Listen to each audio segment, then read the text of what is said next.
Hi, Connecticut. How y'all feeling? Good? Good, me too. I just want to first thank y'all for opening your arms to me. Like she said, I am from Jersey, born, raised, and saved Jersey girl, through and through. I have two pieces for you guys this evening, and it really, I hope it brings home the topic of reclaim the way it does for me. I'm just going to get into it.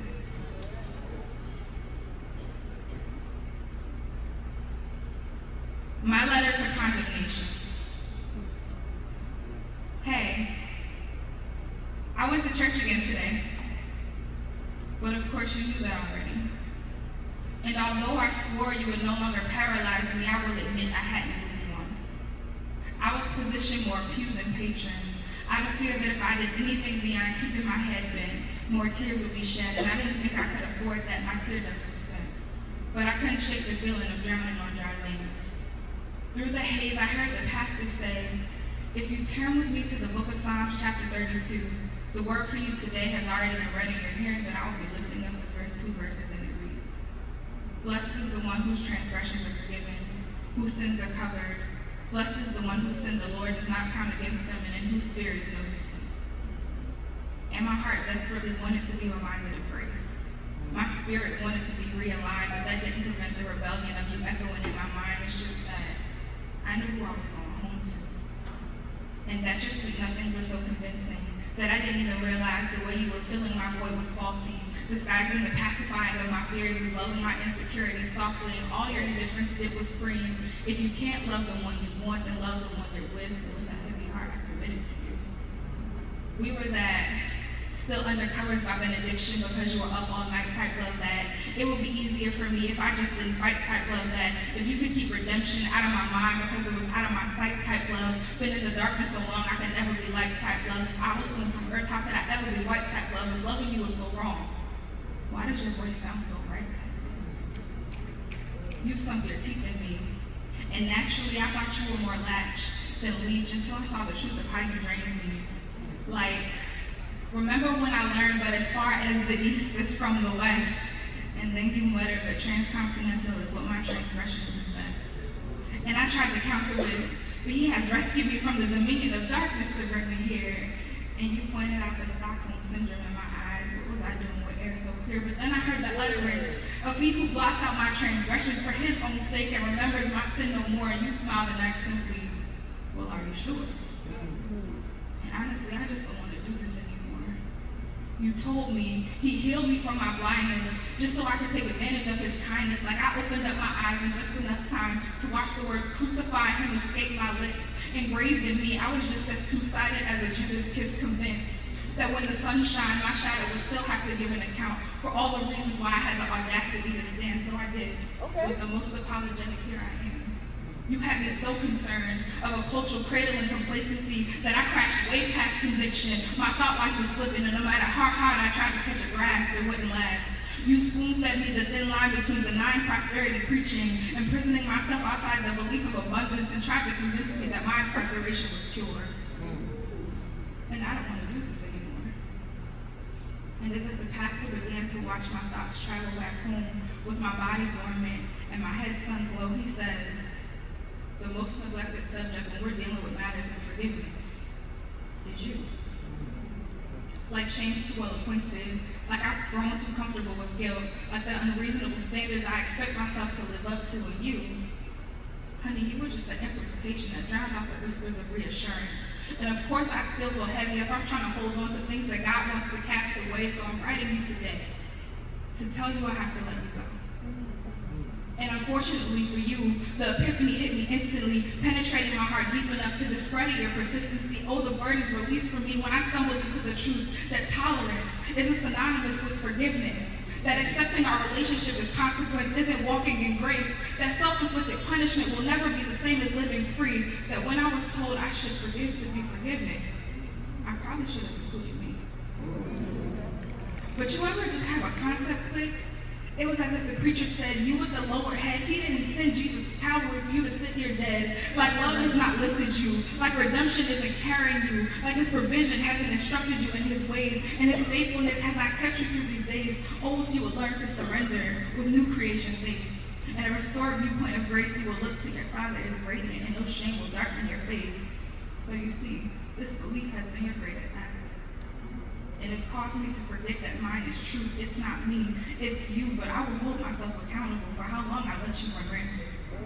It's not me, it's you. Despite your best efforts to passionately suggest otherwise, you have played my faith's lullaby for far too long, and I want you going. It's not me. It's you who's been responsible for behind-the-scenes puppet mastering, but I'm cutting off strings. I'm a real child of the King, and just so we're clear, your lies stop here, and I'm sorry for the days that my knowledge was drowned out by fear. Filled with wondering and worrying if my good will outweigh my bad, how sad that we've overexhausted ourselves, trying to achieve a gift that he gives freely. Constrained by misinterpreted theology that we can checkpoint our way into favor, forgetting we're totally reliant on our Savior, so listen. For the first time since we've met, I'm deciding to choose me. And no, you don't need to get another word, and this will be all the closure we need, so I will leave you with this. Severed ties with no parting gifts, no hard feelings, but you won't be missed. I don't know much, but I do know this. If there's no condemnation for those who are in Christ, that means my relationship with you and my relationship in him can't coexist. Sincerely, no longer bound.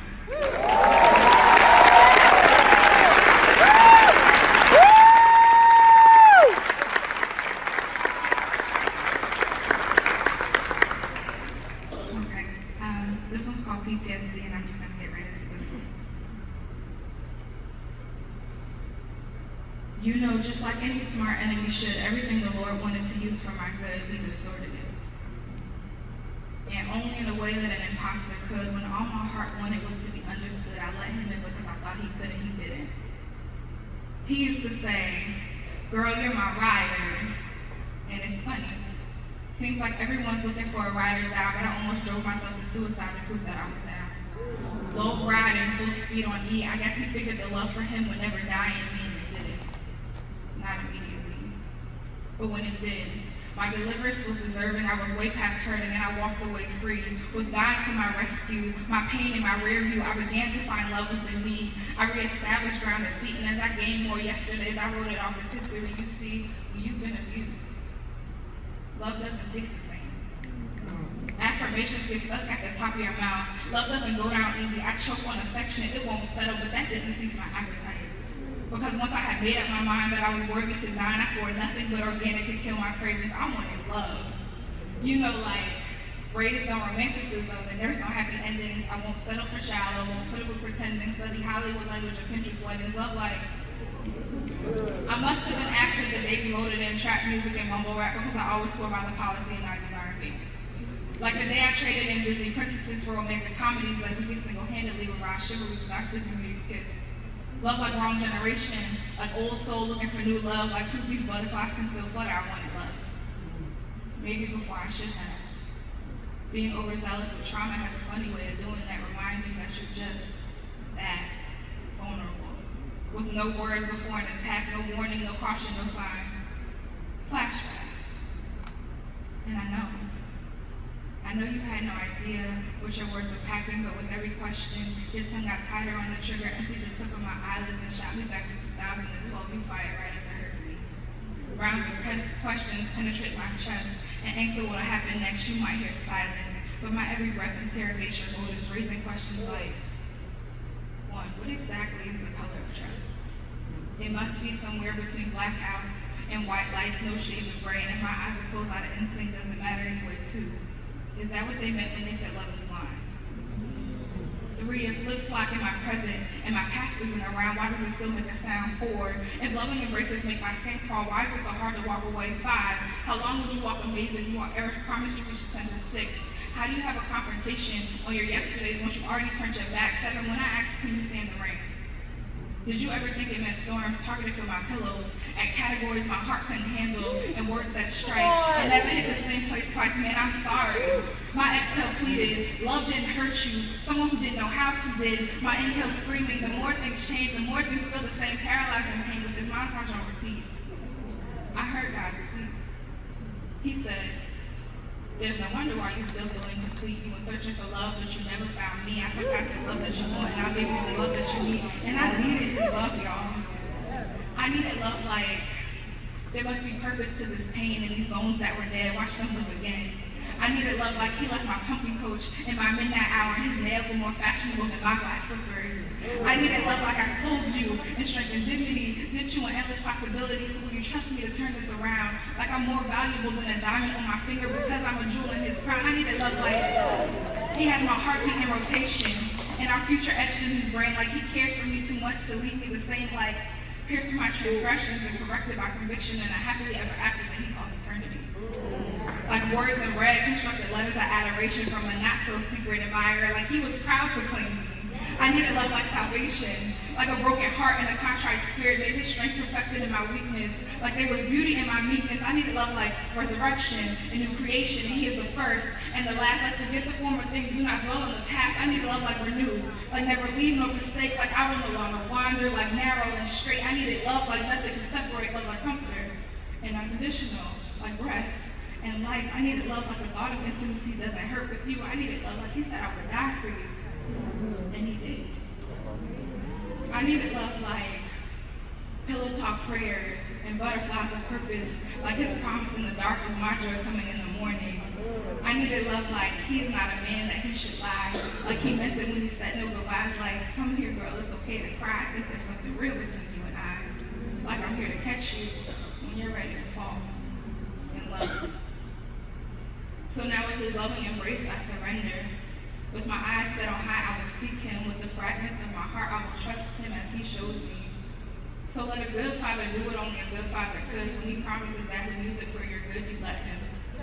I try to tune it out like any broken heart would, but don't be so fearful of being misunderstood that you miss out on the victory or ensure he is able. Even in the midst of a situation when I didn't think he would, he guided my eyes right back to where he stood. And he walked me out. And he's been holding my hand ever since. So to the next guy that falls for me, understand my wants will never surpass my needs. And while I may want to be in love, I need him. Wow. And understand that he has to take my hand and place it in yours first. And understand that neither one of us can afford to have him let go. So he won't. Thank you.